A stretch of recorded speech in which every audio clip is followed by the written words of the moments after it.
The USSR found something disturbing under the Pacific. This happened even before Gorbachev took power. The first one to find it were workers from an oil platform located far from everything in the northern Pacific Ocean. While digging in the ocean floor, they discovered a very unusual trench, filled with rocky formations none of their specialists recognized.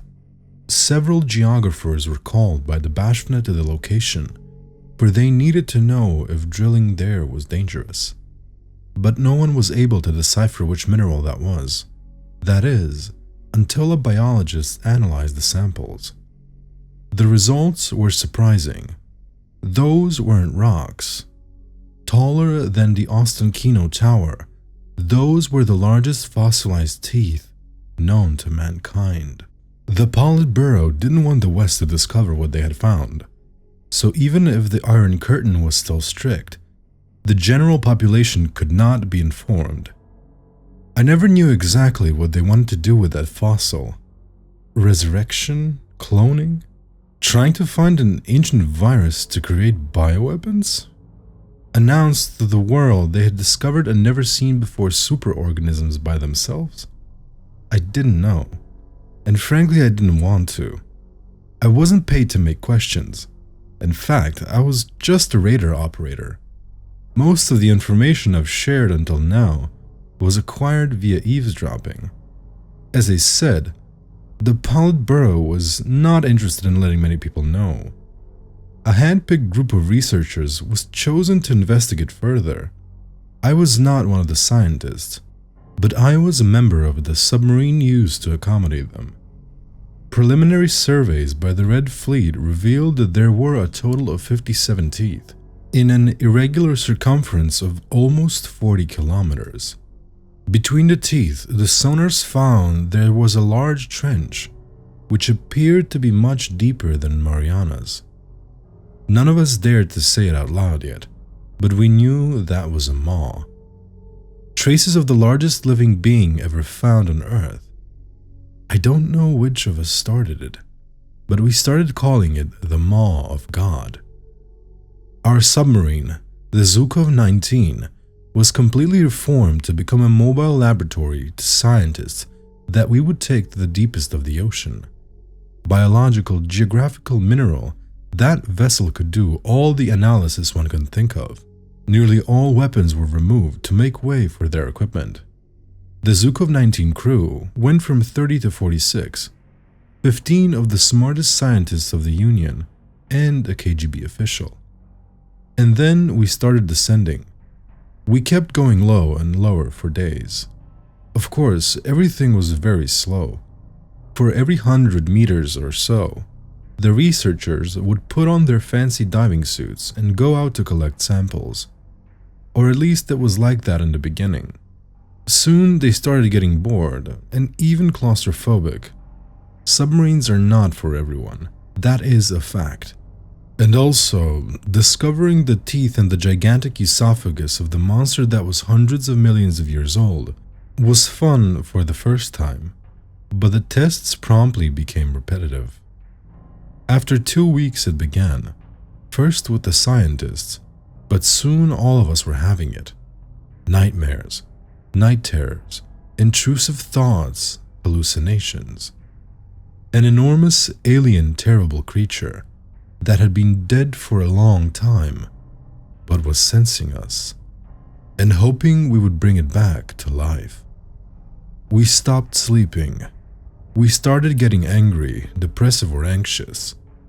Some of us knew the Maw was responsible somehow. The KGB officer was the only one who resisted it the most.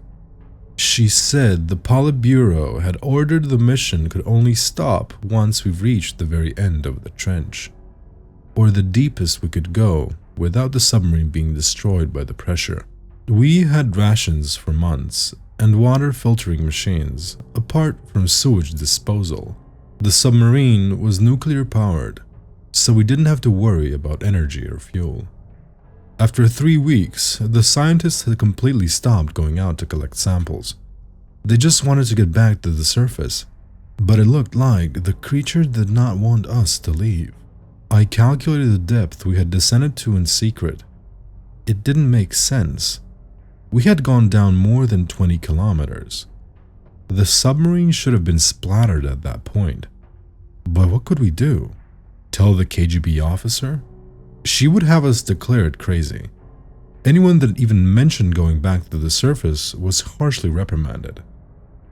After nearly 2 months, me and the original crew could not stand it any longer. We had not slept well for weeks at that point. We were not harmless scientists. She could have the authority, but we were more numerous. We broke into her cabin during the night, but she was awake and saw us. The officer confessed in tears that she was also having the psychological effects, but dreaded telling the Politburo she'd failed. I told her we could help her fraud the reports, tell the higher-ups we had found the bottom. To our surprise, we reached the teeth that we had not seen for months. After merely a day going up, and then we could not go above them. There was solid material blocking our path. The maw had sealed us in. Luckily, the Zhukov-19 had discarded most of its weapons, but not all. We used a torpedo to blow our way out of the maw. Analysis of the submarine's materials revealed they had been compromised by an impossibly strong acid, like if it had been submerged on it for weeks. 4 more days, and the walls of the Zhukov-19 would have let the acid and pressure in. I know that after all the events, the KGB officer had a talk with the Politburo, and the place was used for nuclear testing not long after. Not many who know about the maw remain. The dreams never stopped, and not everyone was strong enough to withstand having night terrors of being swallowed by the maw of God. Well, I was spending my afternoon reading no-sleep stories, which to me are usually hilarious, when I stumbled upon a strange one called "The USSR Found Something Disturbing Under the Pacific." Intriguing. When I finished reading it, I decided to write a post of my own. I was surprised one of those poor bastards in the submarine was still alive, differently from what retired Mayor Lukashenko said. And yes, I know it's you, Lukashenko. There are not a few of us left. There's only one person, Lukashenko himself. How do I know all of this?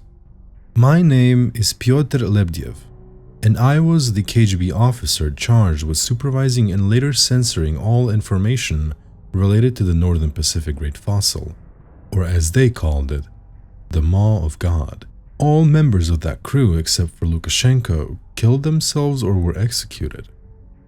If the Soviet Union was still a thing, merely mentioning all of this would be enough for a decade in Siberia. But now things have changed. First, I'm retired. Second, I don't even live in Russia anymore. The whole country has become a massive mafia state, and I left while I still could. Third, the Russian state already wants me dead anyways, because they didn't exactly allow me to leave, so I don't think it matters. Let's start from the beginning. The descent into the Maw of God happened, and they barely escaped alive. This can be read in Lukashenko's post. After the expedition was when I took charge. The High Command was very perturbed by the reports, but that was not when they decided to stop tests.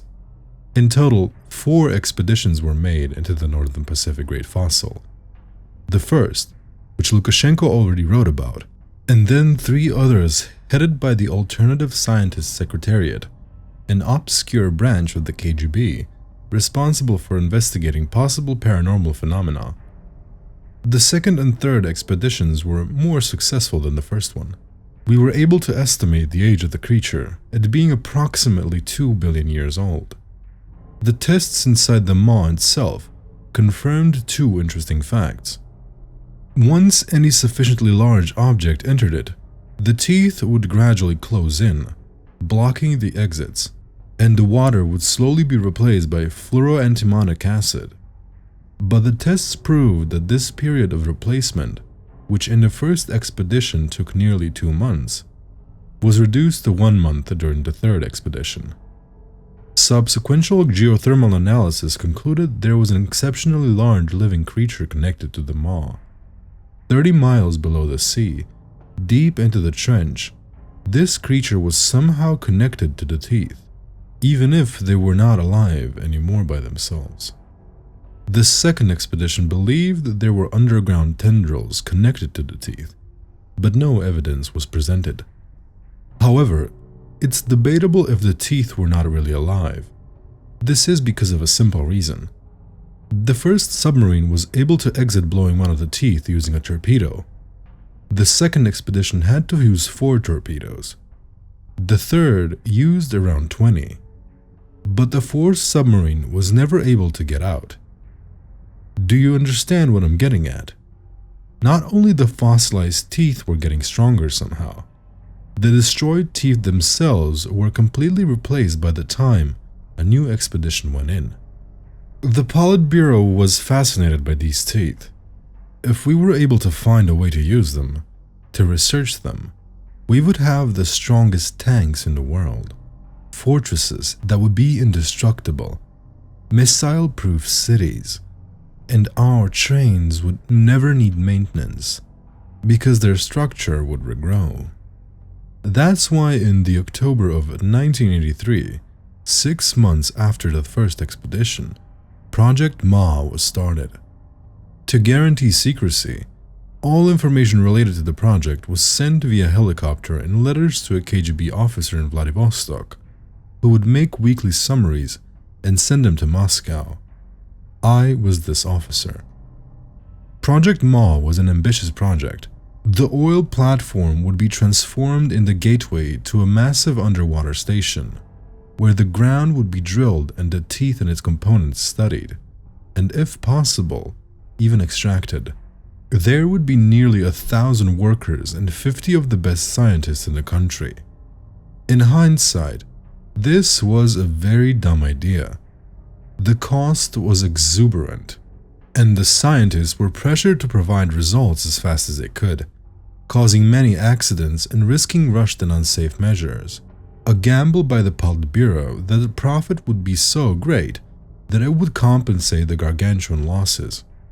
Well, in the end, this whole operation ended up being a small factor in the collapse of the Soviet Union because of the massive losses. Some even called it Eastern Chernobyl. At first, the entire thing was pretty boring. Every 2 days, Director Pushkinkin would send me a new letter. Comrade Lebediev, a new underwater tunnel section was finished yesterday.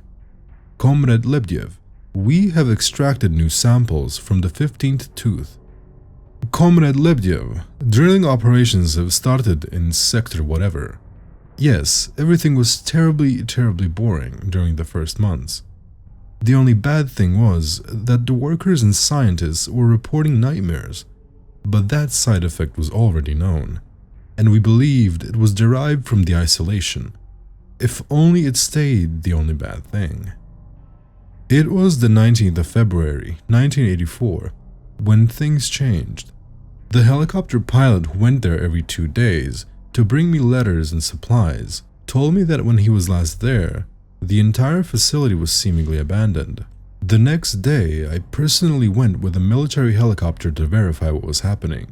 I hoped that they were all at the underwater tunnels when the pilot came, but in my mind, I knew something was very wrong. Upon arriving, I confirmed what the pilot said. The entirety of the former oil platform was empty, like if everyone had suddenly been evacuated. When we used the elevator to go down to the underwater outpost, there was a violent scene expecting us.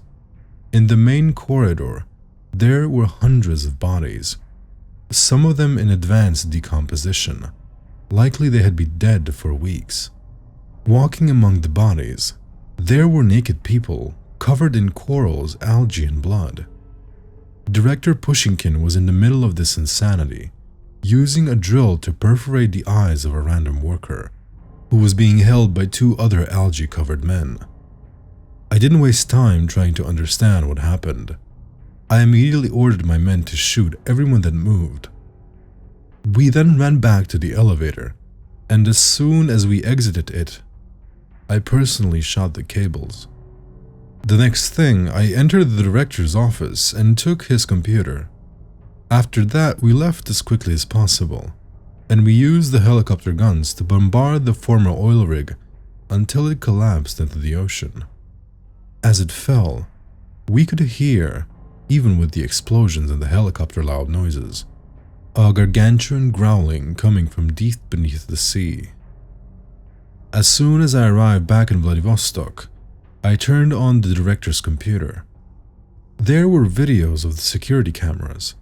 These corals and algae had been growing on the people working there for weeks. There was not a single registered medical appointment to verify what was happening to everyone. More than 90% of everyone there had these maritime life things all over their bodies. The only people who had not were those who only stayed in the former oil rig, and rarely if ever went to the underwater tunnels. But it wasn't just that. For weeks they had been killing people using drills and pickaxes, and then walking over the bodies, like nothing was happening, like they didn't realize what was happening. No one even looked at the bodies, as if they were invisible. These killings occurred at random. One moment they were working together, then they were drilling the brain of someone, and then working again like nothing had happened. But the worst of all were not the humans. It was the coral-like demons who roamed corridors into underwater sections, sometimes in plain view, and no one noticed them. Every time one of them walked in one of the tunnels, a murder occurred not long after. Immediately I asked my supervisor for help. He arranged a flight for me to Moscow the next day, and I had to go before the Politburo. That was maybe the most tense moment of my life. I had been in shootouts. I fought in Afghanistan. I had investigated other paranormal phenomenon. I had even infiltrated the Chinese Secret Service before, but that was rough. And I had to tell them, I have destroyed the access to the facility because the thing down there was somehow corrupting the workers. The footage shows that strange fish beings were infiltrating the outpost, and people have been dying for weeks without anyone noticing. Secretary General Chernenko, who had been brought from the hospital to the meeting and was furious, told me, "You're saying you destroyed the entrance to a research facility that cost us billions of rubles because fish demons were killing everyone, and that no one noticed?" Luckily, I had brought the director's computer on me, and I showed them everything. The Politburo was as appalled as I was when I first saw the footage. Chernenko then said something like, "If this leaks, the population will not trust us anymore. Even if Director Pushkinkin didn't told you what was really happening, it was your duty to keep us informed, and you failed. Listen to me, Agent Lebdev, and listen very well. You will eliminate every trace, every document, everything that could say Operation Maw happened." I lost count on how many papers I burned, how many computers I dismantled, how many people I bribed, how many people I've silenced. And I will not lie, this was the easiest part. Things only got really difficult to cover up after the Petrova incident in early 1987.